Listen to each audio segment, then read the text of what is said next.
Talaga nga, na ikamakon na nga talaga nga pagalbaan. Iso nga permi nga tinuklok sa na dapat nagmang atipan man. Ang demot pati di kwarta nga itong nagkawan. Haanen ang maituloy ang magalbaan daytoy abalay. Kalpasan ang nabirukan ng abangkay ti Padre di Pamilya ti Family Tabora iti Barangay Balatong iti Siyudad Tilawag. Iti sumagmamano nga aldaw ket haan ang napasangpet ti pamilya ni Leonardo Tabora agtawen 43 ken nabayagen nga agururing iti paset ti Barangay 16 na San Marcos, San Nicolas, Ilocos Norte. Ngem idirabii ket nabirukan dagiti miyembro ti pamilya na nga agrup summit ten ti bagina adaytoy ket may pagarup ana ikali iti kaasideg ti pagururingan na. DJ sir, di ba naangot ko DJ nga ano sir ta. Idi adda nangangilaw sir.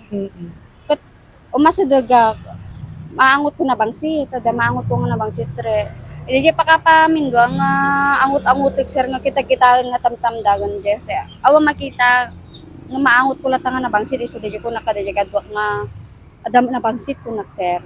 Itatan sir kat iso DJ adaya ko na baka DJ lang pampers nga balang dito ko na DJ pakapamitlok nga kinita sir ada DJ ikaman na gaburan DJ sir na kita sir kat isumat bingbing rawon kadana kat isumat DJ sir ti anak ko intan ko nakasla sumsumram dagiti dudut konser ti ag nervyos ako intan so DJ nagawit kami sir idi nagawit kami sir.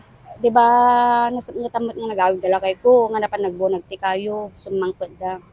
Tatangket anaga na idi mang shot da sir na parang dumanon. Istorya kanya dadaan ada naangot ko di sir. Itatangkot isu DJ gakmat spektaron nga idi nagawid ako sir. Nila kay ko nakipangan pelejay tapos sumaruno mat isu nga ako na nakanakot. Ingkamang gumatang ti juice ko na sir.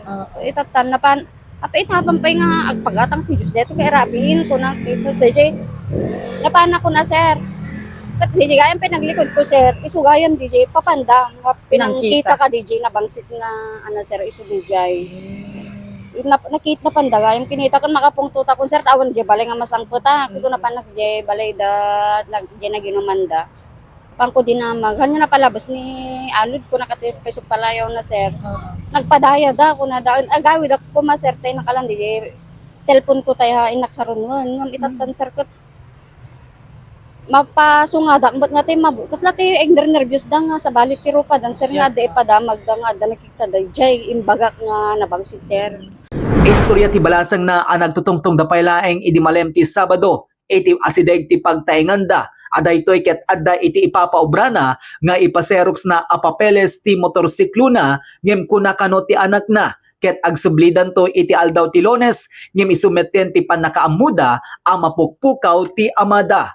Narigat kano a maawat da tinagbalin a pasamak ti amada gapwanan na tabigla ti panakapukaw da ken maipagarup nga addapay tinanggudas ti biag na. Malem ti Sabado. Nagtutungtong kam i-DJ sango si Iji Mangga. Na anti pakpakita na DJ papel ti motor na sir kuna na kanyak. Inkanto man ipa-print de tiliya pa xerox mo kuna na kanyak sir. Kunaknet kinyana ipa-laminate tulatan pa ta ti basit lang tapnon ikabil mo yan ta pagtulbo kam kuna kanya na sir. Alawang nga rod umay kay tutunulones kuna na kanyak sir. Iso nga imay kami sir di Monday. Ti JT udi nga pa nakasarita kanya na sir. Kat kaano nga naamuanan nga kasi na tinapasama kin? Iti Monday mat lang sir ti bigat na nga mapukpukaw ka ng father ko sir. Nagsigirik na sir kasi biglaan ti pa nagpukaw na sir. Yung narigat nga tanggapin sir nga nagawawan latan sir. Well, ma'am. Kalikagom ti anak ti Pimusay nga ilaban dati hustisya tapno ti kastakit maikan ti panusa no siya sinuntuman ti maduktalan dagiti otoridad ang nangaramid ti pannakapapatay ken pannangikalida iti asideg ti pagururingan na. Nilaban ni sir. Kasi nagkaroon na may anda kanong aming kanya na sir. Awan tinis istorya na kanya yung problema before that, right? Awan mo, sir. Awan ti amo tayo na. Awan, sir. Pag-ubraan namin nga. Gururing iso na, sir. EJ bantay, sir.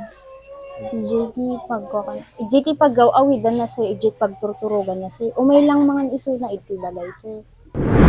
Iti panag-imbestigar ti pulisya ket adda ti nakita da apagilasinan ati biktima ket nabekkel nga imuna sakbay nga ingkalida iti asideg ti pagururingan na.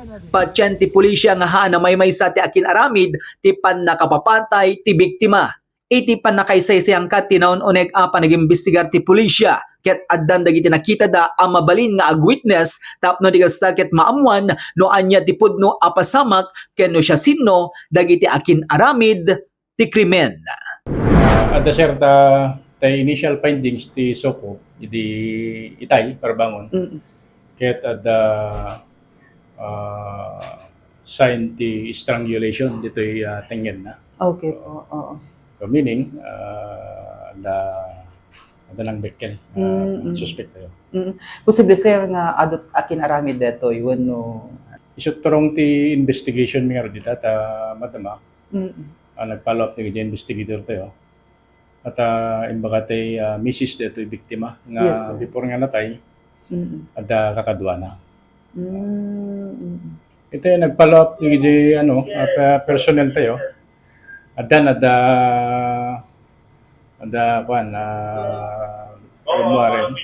witness tayo. When kita dadada babata alalenda tay statement dito yung witness tayo. Sir, may pagarup sa pay nga nakiinom before nga napasamak deto sir? So pwede may siyang anggulo diya. Okay. Dapat may kadwa nga anggulo tayo. Okay. But ngayon, madama ng alalenti statement diya. Actually, dua nga witness. Okay po. Para ti JCQ News Online, Joey Cordero Kiawit, nagipadamag.